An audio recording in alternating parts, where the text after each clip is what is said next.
Today we're cooking a rack of lamb without a grill, but thanks to my trusty reverse sear method, it will be every bit as succulent and delicious as the grilled version.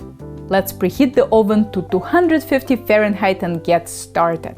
Our first step is to trim everything chewy and unnecessary.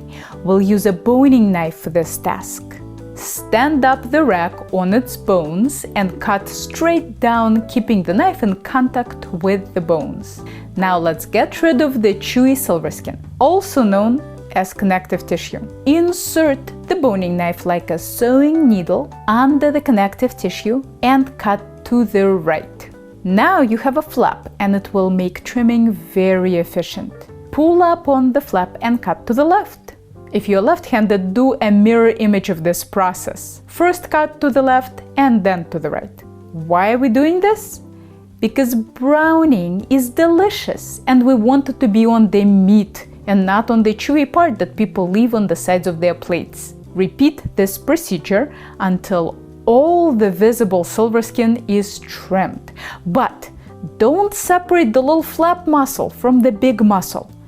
Yes, there is a little bit of silver skin between them, but the cons of removing it outweigh the pros.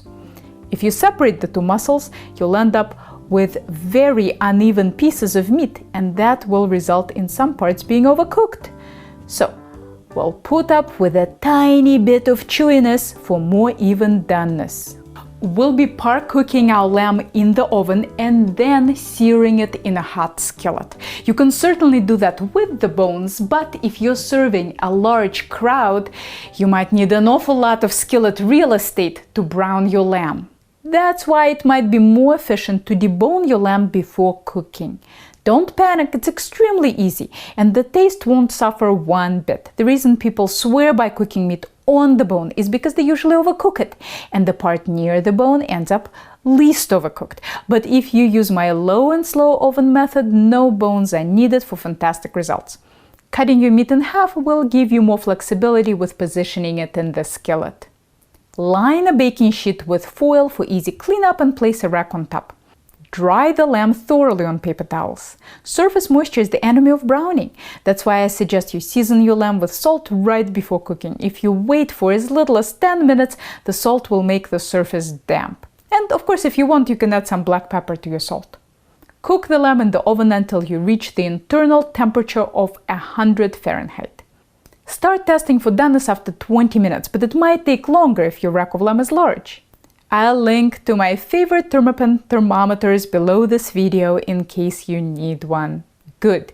We are at 101 and ready to sear. If your lamb is bone-in, turn on the broiler. We'll need it in a couple of minutes. Set a stainless steel skillet with about a tablespoon of high-heat cooking oil over high heat and wait for the oil to shimmer. Cast iron is another good pan for this job. When the oil is hot, place the lamb in the pan bone side up. If you still have the bones, that is. Fill the empty spots with planks of carrots. This prevents the oil in empty spots from overheating. Cook until brown. This will only take a minute, so pay attention. Cook the other side until brown. Take the pan off heat. If your lamb is boneless, stand it up for about 20 seconds on all remaining sides. If your lamb is bone-in, the meat under the bones will still be too raw and the skillet is of no help with it. Place it back onto the rack, bone side up, and place under the broiler for about a minute. Let's get the boneless pieces out of the pan. And now our bone-in piece is done too. As soon as the lamb is browned, grate a garlic clove on a microplane zester and rub it all over your lamb. While you're at it, a butter massage wouldn't hurt. And a little sprinkling of mint or cilantro.